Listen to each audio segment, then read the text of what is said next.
예수 그리스도를 믿는 사람들을 가리켜 본문 28절에서는 하나님을 사랑하는 자들이라고 표현합니다.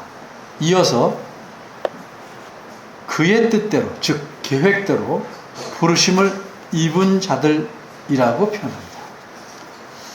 사도 바울 선생님이 여기서 이런 표현을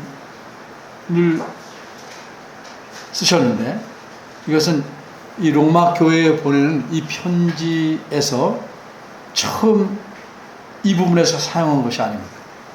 이미 사도 바울 선생님은 이런 내용의 표현을 로마서 편지의 앞부분에서 사용했습니다. 그것이 어디입니까? 로마서 1장 7절입니다. 거기서 바울 선생님은 로마 교회 성도들 전체를 가리켜서 이렇게 표현합니다. 로마에서 하나님의 사랑하심을 받고 성도로 부르심을 받은 모든 자. 내용이 같은 표현입니다. 그러면 이제 하나님께서 우리 그리스도인 각자에게 은혜로서 행하신 이 놀라운 일을 시간 순서대로 살펴보도록 하겠습니다. 다시 말해서 우리가 살아가는, 이 땅에 태어나서 살아가는 삶에 하나님께서 은혜를 베푸신 그 시간의 순서대로 살펴보도록 하겠습니다. 하나님께서 먼저 우리를 부르셨습니다. 우리를 어느 때에 부르셨습니까? 우리가 모친의 뱃속에 있을 때 부르셨습니까? 엄밀히 말하자면 그렇진 않습니다. 우리가 모태신앙이라는 표현을 사용하고 있는데, 사실 이 표현은 그 사람이 태어나기 전 모친의 배 속에서 또는 태어난 직후에 신앙을 가졌다 하는 의미는 아닙니다. 왜냐하면 신앙을 혹은 믿음을 갖게 되는 것은 그 사람이 먼저 그 신앙의 내용, 즉 믿어야 할 내용을 인식하고 그것을 믿어야 생기는 것이기 때문입니다. 그러니까 아기로서 그 사람이 더 자라서, 아기가 아니고 더 자라서 신앙의 내용을 인식할 정도가 되어야 비로소 믿음을 가질 수 있는 시기가 되는 겁니다. 따라서 모태신앙이라고 말하는 것은 집안이 기독교 집안이어서 그런 환경에서 그 사람이 태어났기 때문에 비교적 다른 사람보다 이른 나이에 신앙을 갖게 되었다는 의미입니다. 어쨌든 사람은 어느 정도 성장한 후에, 그래서 어느 때에 이르면 예수님을 믿게 되는데, 이렇게 되는 것은 자기 힘이나 노력이나 우연이 아닙니다. 이것은 하나님께서 그 사람으로 하여금 예수님을 그리스도로서 또 하나님의 아들로서 믿을 수 있는 믿음을 주셨기 때문입니다. 그리고 하나님께서 이렇게 하신 일을 가리켜서 본문 28절에서는 하나님께서 부르셨다 라고 표현합니다. 교회로 오게 하셨다가 아니고 실제로 하나님을, 예수 그리스도를 자신의 구세주로 하나님의 아들로 믿을 수 있는 믿음을 주신 것, 그걸 우리가 신학적으로 유효한 부르심 혹은 유효한 소명, 부르셨단 말이에요 이라고 표현합니다. 이것을 28절에서 하나님께서 부르셨다 라고 표현한 것입니다. 그리고 이렇게 하나님께서 부르셔서 우리가 예수님을 믿게 되면 우리는 어떻게 살아가야 하는가? 어떻게 살아가게 되는가? 우리는 비록 처음에는 미미하고 부족할지라도 하나님을 사랑하는 사람으로 살아가게 됩니다. 그리고 성숙해 갈수록 우리는 하나님을 더욱 사랑하는 사람으로 자라나게, 살아가게 됩니다. 이런 그리스도인 모두를 가리켜서 28절에서는 하나님을 사랑하는 자들이라고 표현한 것입니다. 그러면 하나님께서는 우리를 부르시기 전에는 우리와 아무런 연관이 없었을까? 다시 말해서 하나님께서는 어째서 우리를 부르셨는가? 갑자기 하나님께서 아무런 계획이나 목적이 없이 우리를 부르셨는가? 그렇지 않습니다. 28절은 분명하게 말씀하기를 하나님께서 그 뜻대로 부르셨다. 다시 말해서 하나님의 뜻에 따라 부르셨다고 말씀합니다. 전에도 말씀드린 바대로 여기서 하나님 뜻이란 단순히 하나님께서 그렇게 하고 싶다 하는 마음이나 의지를 가리키는 것이 아니고 하나님께서 미리 세우신 계획, 목적, 이것을 가리키는 말입니다. 따라서 정리하자면 하나님께서 자신의 계획과 목적을 미리 갖고 계시다가 우리가 세상에 태어나 어떤 정해진 때가 되면 우리를 부르셨다는 말씀입니다. 그런데 여기서 이런 질문이 생기게 됩니다. 하나님께서 우리를 부르셨는데 어떻게, 그리고 언제부터 우리를 아셨기에 우리를 부르셨는가? 예를 들어 내가 처음 보는 어떤 나이 지긋해 보이신 분이 길에서 나를 보자 반가워하시고 말을 건네십니다. 그때 우리는 보통 어떻게 반응합니까? 물론 인사를 하겠지만 아마 이렇게 할 겁니다. 저는 누구신지 모르겠는데 어르신께서 저를 아십니까? 이렇게 물어볼 수 있어요. 그러면 그분은 아마 이렇게 대답할 것입니다. 나는 내 아버지 혹은 내 부모를 잘 아는 사람이다. 너는 나를 모르겠지만 나는 너를 어릴 적부터 알았다. 이런 대답이 가능하죠. 여기서 알았다라는 표현은 내가 어릴 적부터 너의 모든 것을 알았다 하는 뜻은 아닙니다. 다만 네가 누구의 자녀인 줄, 너라는 사람을 알았다 하는 뜻입니다. 그러면 하나님께서는 우리를 아신다고 하는 것도 이 정도일까? 우리가 어릴 적부터 혹은 태어날 적부터 아셨다는 의미 정도일까?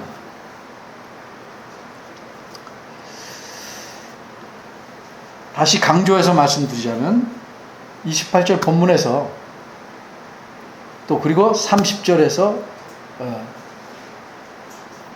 전제되어 있는 하나님께서 아셨다라는 표현은 우리의 행위나 반응을 아셨다는 뜻이 아니고, 물론 그것도 하나님 다 아시지만 여기서 말하는 건 그게 아니고 우리가 누구인지를 아셨다는 겁니다. 그런데 여기 본문에서 강조해서 말씀하시는 것은 그냥 아셨다가 아니고 하나님께서 우리를 미리 아셨다는 겁니다. 미리 아셨다.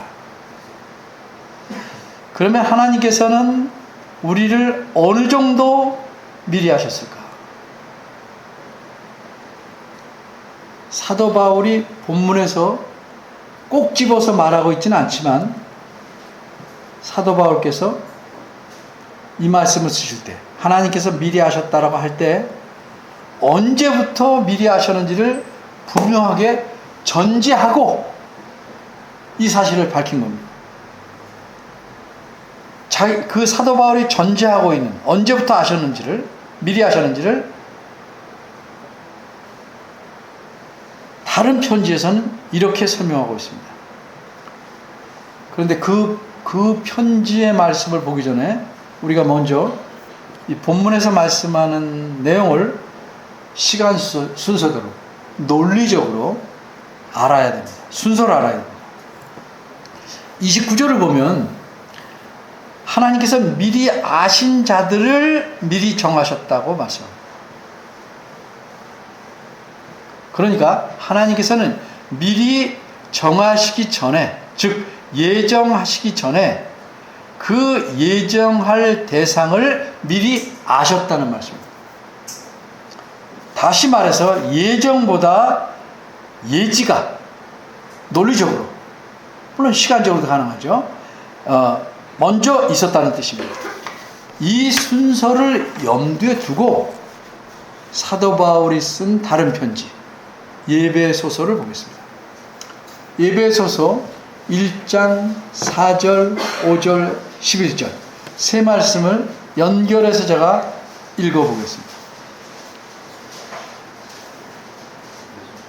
곧 창세전에 그리스도 안에서 우리를 택하사 우리로 사랑 안에서 그 앞에 거룩하고 흠이 없게 하시려고 그 기쁘신 뜻대로 우리를 예정하사 예수 그리스도로 말미암아 자기의 아들들이 되게 하셨으니 모든 일을 그의 뜻대로 그의 뜻의 결정대로 일하시는 이의 계획을 따라 우리가 예정을 입어 그 안에서 기업이 되었습니다. 에베소 1장 4절, 5절, 11절을 연결해서 읽었습니다. 방금 읽은 이 편지, 에베소 교회에 보내는 이 말씀에서 우리가 이렇게 읽기만 해도 분명히 알 수 있듯이 예지와 예정은 언제? 창세 전에 이미 이루어진 일입니다. 다시 말해서 하나님께서 우리를 부르시기 직전이나 얼마 전이나 또는 태어나자마자 우리를 미리 아신 것이 아닙니다. 하나님께서 우리를 아신 것은 창세전, 즉 세상을 지으시기 이전입니다. 이것이 우리의 머리로 이해가 되든 안 되든 성경은 분명하게, 아주 명료하게, 암시가 아니고 명쾌하게 말씀합니다. 그렇기 때문에 모든 기독교에서 예정을 부인하지는 않습니다. 다 예정을 믿습니다. 다만 그 예정의 근거가 되는 선행사항이 되는 예지가 무엇에 근거하느냐가 전에 말씀대로 조금씩 다를 뿐입니다. 그러니까 예정을 믿지 않는다. 방법은 차치하더라도 예정을 믿지 않는다라는 것은 기독교인으로서 중요한 가르침을 무시하는 겁니다.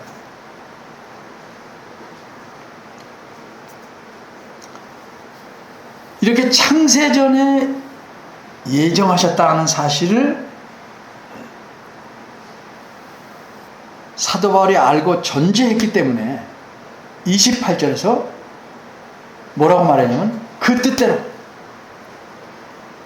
하나님의 계획과 목적에 따라, 창세전에 세우신 하나님의 계획과 목적에 따라 우리가 부르심을 입었다, 이렇게 말씀한 것입니다.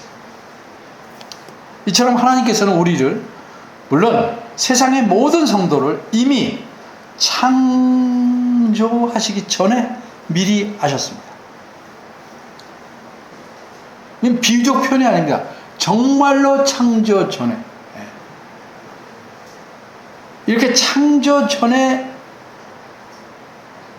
우리를 미리 아셨는데, 창조 전이라는 것은 우리는 물론이고 우리의 부모나 조상이 태어나기 이루 말할 수 없이 이전입니다. 따라서 창조 전에 미리 아셨다라는 말씀은 사람이 어떤 업적이나 행위나 조건을 가질 것을 전혀 고려하지 않으셨다는 뜻입니다. 순전히 하나님의 뜻과 계획과 목적에서 나온 일이다 하는 사실을 말씀하는 것입니다. 오히려 창세전에 우리를 미리 하셨다는 말은 그렇기에 하나님께서 우리 부모를 통해서 이 세상에 태어나게 하셨다는 사실을 알려주는 겁니다. 왜 우리가 세상에 태어났는가? 우리는 우연히 이 세상에 태어난 사람이 아닙니다. 우리 각자는 하나님께서 창세 전에 미리 세우신 계획에 따라 미리 아신 바 되었고, 그 결과로 우리의 생일에 이 세상에 태어났고 정해진 때에 부르심을 입었습니다.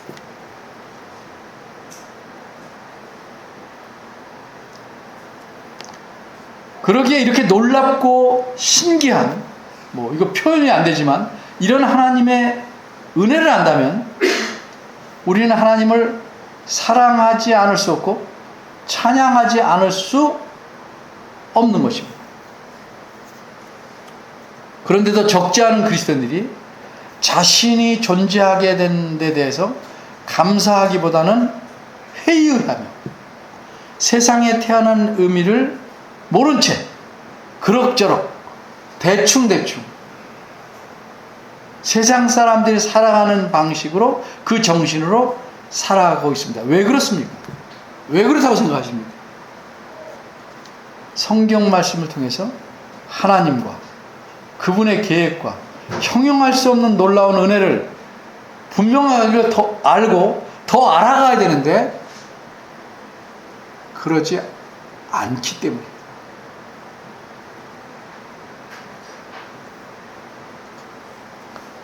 그러면 하나님께서 이렇게 미리 아신 자들을 어떻게 하셨습니까? 그 다음 말씀은 하나님께서 미리 정하셨다라고 말씀합니다. 어떻게 하시기로 미리 정하셨습니까? 지난 시간에 설명드린 바대로 그 아들의 형상을 본받게 하기 위해서, 즉 그리스도를 닮게 하시려고 미리 정하신 것입니다.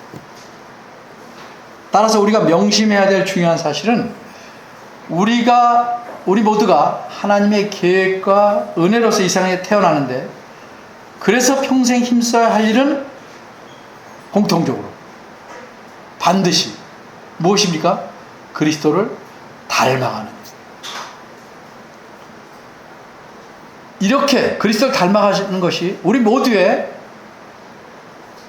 살아가는 의무이고 목적입니다. 그리고 이것이야말로 하나님을 가장 기쁘시게 하는 일입니다. 세상에서는 그렇게 가르치지 않죠. 자꾸 이름을 남기라고 하죠. 업적을 세우라고 합니다. 성경은 그렇게 말씀하지 않습니다.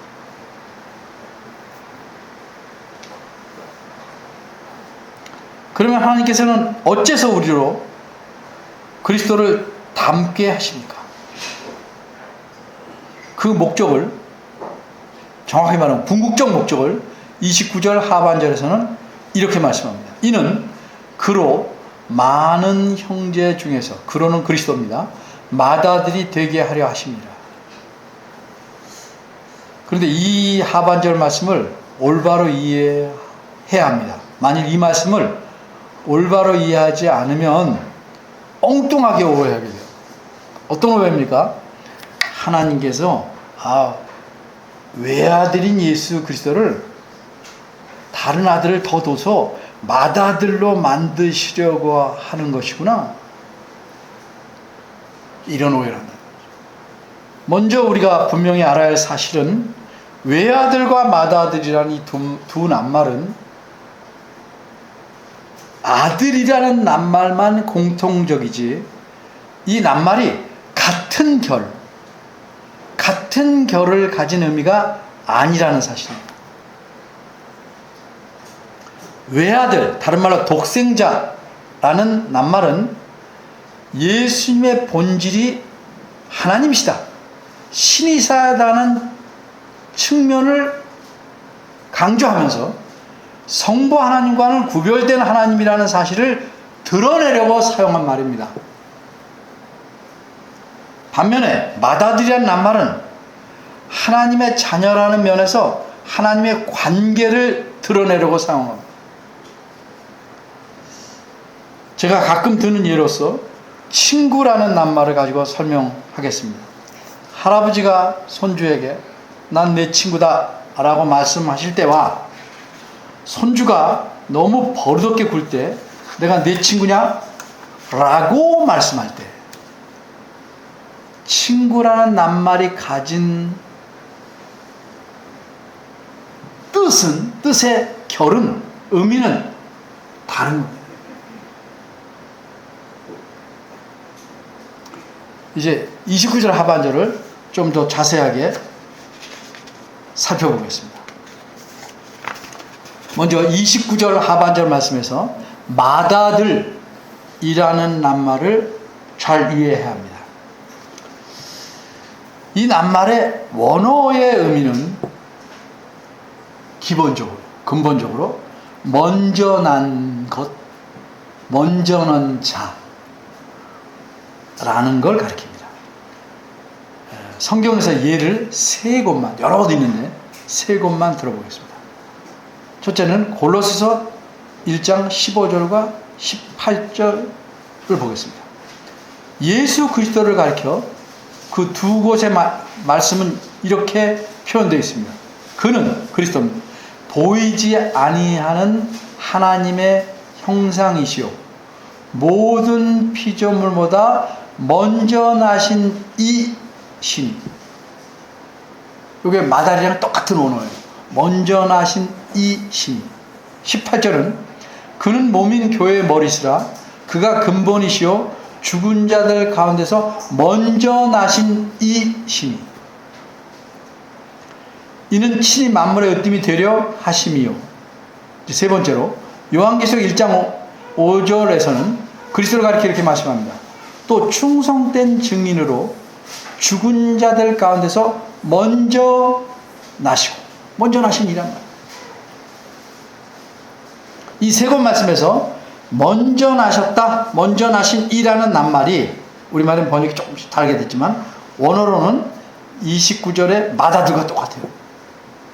근데 이쪽에서 이렇게 하고 저쪽에서는 저렇게 써가지고 강조점이 다른 것처럼, 낱말이 다른 것처럼 표현해 버렸어요.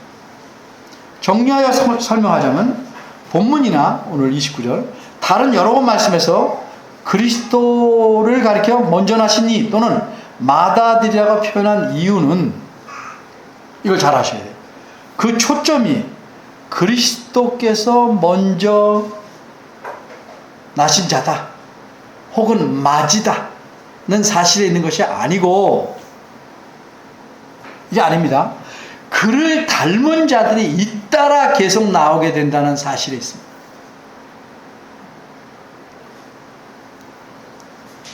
본문에도 비슷한 예가 나타나 있는데 23절에 성령님을 뭐라고 표현했어요? 처음 입은 열매라고 표현했는데, 이렇게 표현한 것은 이후로 첫 열매가 나왔으니까 수많은 열매가 있을 것이라는 사실을 말하기 위해서 한 겁니다. 따라서 29절 하반절에서 강조하는 사실은 하나님께서 우리로 그리스도를 닮게 하심으로써 하나님의 진정한 자녀들, 즉 그리스도를 닮았기 때문에 그리스도의 형제라고 할 만한 자들을 많이 만드시겠다는 사실을 강조하는 거예요.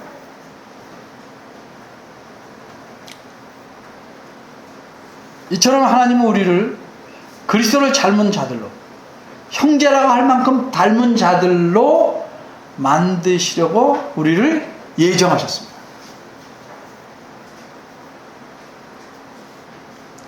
그러면 하나님께서 우리를 부르신 다음에는 어떻게 하셨습니까? 지금 순서가 미리 하시고 미리 정하시고 우리를 부르셨는데 그 다음엔 어떻게 하셨는가? 부르시기만 하고 이제 다 불렀으니까 그냥 내버려 두셨습니까?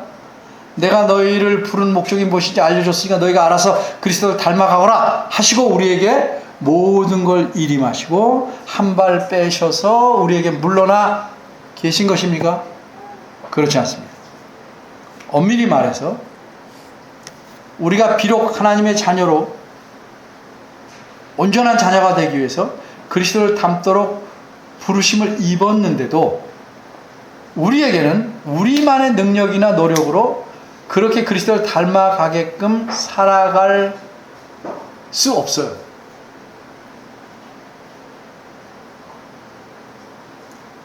그러기에 하나님께서는 우리를 부르신 다음에 우리가 그리스도를 닮아갈 수 있는 여건을 만들어 주십니다. 그러면 그 여건이 무엇입니까? 그 여건을 30절 상반절에서 이렇게 말씀합니다. 또 미리 정하신 그들을 또한 부르시고, 여기까지는 설명 들었죠? 부르신 그들을 또한 어떻게 하시고? 의롭다 하시고. 이 말씀에서 알 수 있듯이 우리가 그리스도를 닮아갈 수 있는 근본적이고 우선적인 여건은 의롭게 되는 거예요. 의롭게 돼야 돼요. 그래서 하나님께서 우리를 의롭게 하신 것입니다. 미리 아심을 예지라고 하고 미리 정하심을 예정이라고 하듯이 이렇게 의롭게 하심, 의롭다 하심을 칭의라고 합니다. 칭의. 이 칭의는 우리 죄를 모두 용서하시고 또 죄에 대한 책임을 없애주시는 겁니다. 이게 칭의입니다. 죄를 지을 가능성을 없애주는 게 아닙니다. 죄를 안 짓게 로봇으로 만드는 게 아니에요. 이미 지은 죄, 우리의 죄를 다 용서하시고 이 죄로 인해서 받을 책임, 벌, 대가를 없애준 겁니다.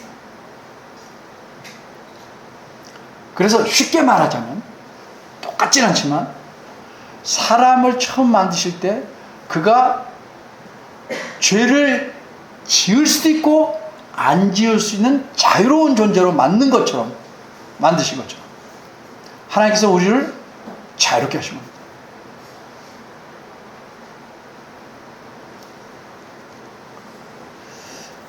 만일 이런 칭의가 우리에게 먼저 있지 않으면 우리는 그리스도를 닮아갈 수 없습니다. 왜? 그리스도를 닮아가기 위해서 선택을 못해요.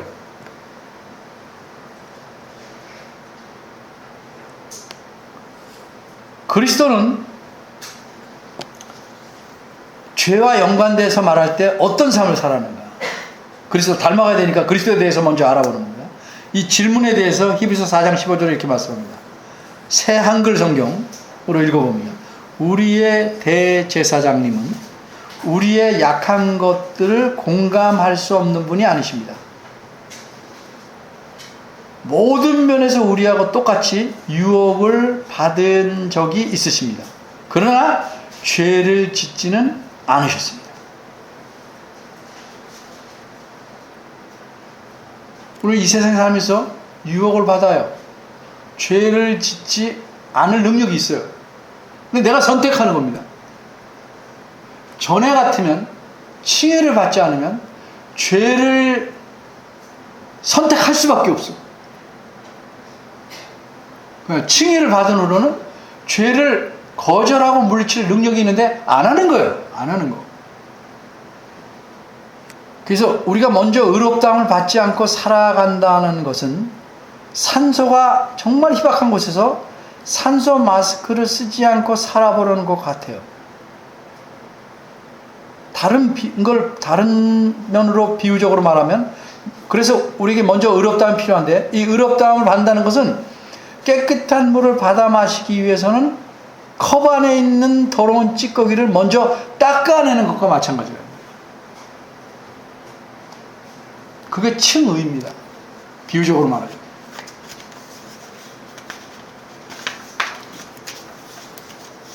근데 우리는 예수 믿는 자로 하나님 자녀로 부르심을 입었음에도 불구하고 컵이 깨끗하게 닦여서 깨끗한 물을 받아 마실 있을 수 있는데도 불구하고 컵 안에 컵을 다시 좀 더럽게 해서 뭘 섞어서 마신단 말이죠. 이게 현실이에요. 우리 현실을 좀 살펴보겠어요. 우리 이렇게 의롭다함을 받았음에도 죄를 짓지 않고 살아가기가 쉽지 않아요. 그 하나님이 아셔요. 그래서 하나님께서는 우리가 유혹을 이기고 죄에 빠지지 않고 바른 선택을 하고 살아갈 수 있는 또 최적의 방법을, 장치를 또 마련해 주셨어요. 그것이 무엇인지 아십니까? 이미 본문에서 알려주셨습니다. 그것은 성령님을 우리에게 주셔서 그분으로 하여금 우리를 돕도록 하십니다. 이거 나쁜 거 할까 말까 옆에서 그거 하면 안 돼. 멈추게 하는 거죠. 그런데 우리 삶의 모습은 어떻습니까? 심하게 말하자면 별반 차이가 없어요. 이런 장치를 해주셨음에도 불구하고 별반 차이가 없이 살아가요. 이것은 거의 이런 식이에요. 자동차를 정말 좋은 걸 소유하고 있는데 완벽한 자율 자동차 전혀 사용하지 않고 주차만 시켜놓은 것 같습니다. 왜 그렇습니까? 우리는 성령님의 도움을 별로 필요로 하지 않은 채 살아가기 때문입니다. 성령님은 우리의 연약함을 도우시는데 우리는 말로는 연약하다고 그래요. 근데 도움을 필요로 할 만큼 연약하다고 생각하지 않아요. 실제로는. 그래서 성령의 도우심을 그다지 어쩌면 전혀 필요로 하지 않습니다. 대표적인 예로 여기도 대표적인 예가 기도 나왔지만 언제 기도합니까? 항상 기도에 힘써야 되는데 언제 기도합니까? 그래서 우리 삶에는 고난과 고통과 신음과 탄식이 가중되는 것입니다. 그러면 하나님께서 우리를 이런 상태로 그냥 내버려 두십니까? 나는 너를 위해 할 만큼 다 했다 하시고 모른 채 하고 계십니까? 아무리 해도 말 안 듣는 너희들, 난 손들었다 하고 내버려 두십니까? 아닙니다. 하나님께서는 우리를 위해서 신실하게 계속해서 일하십니다. 어떻게? 우리의 자유를 억압, 제한, 속박, 무시하지 않은 채. 어떤 일을 하십니까? 모든 것을 합력하여 선을 이루시는 일을 하십니다. 이렇게 일해 나가시는 하나님이 우리 하나님이십니다. 따라서 우리가 이런 하나님을 더욱 알면 알수록 또 하나님의 계획과 목적, 의도를 깨달으면 깨달을수록 우리 삶은 진심으로 깨달으면 달라져 가야 합니다. 달라질 것입니다. 어떻게 달라집니까? 그리스도를 더욱 닮으려고 힘쓸 것이고 닮아가게 될 것입니다. 그러면 감사와 기쁨이 더 가득해질 것입니다. 여러분의 삶이 메마르고 감사 대신 원망과 불만, 기쁨 대신 걱정, 근심, 우울함이 비교적 많아지는 근본적인 원인이 무엇인가? 깊이 돌아보시길 바랍니다. 많은 사람들은 잘못 말해요. 하나님 말씀을 부지런히 공부하면 메말라진다. 잘못 공부해서 그러거나 하나님 말씀을 공부하는 게 뭔지를 몰라서 그래요. 찬양하고 기도해야 필요 없다는 게 아니에요. 감정이 풍부해진다. 감정이 풍부해도 메마른 삶은 올 수밖에 없어요. 하나님 말씀을 도외시하면. 왜 그런가? 그럼 차츰 더 말씀드리겠습니다. 우리 삶의 모든 환경이 어떠하든지 하나님께서는 우리를 위해, 우리가 어떤 처지에 있든지 어떤 수준에 있든지 우리를 위해 성실하게 일하십니다. 모든 일을 합력해서 선을 이루시도록 일하십니다. 그리고 반드시 우리를 그리스도를 닮게 만들어 가십니다. 이런 하나님의 손길, 은혜, 우리 일상생활에서 점점 많이 맛보며 살아가시기를 바랍니다. 이것이 성숙해가는 사람들이 누리는 복입니다. 기도하겠습니다.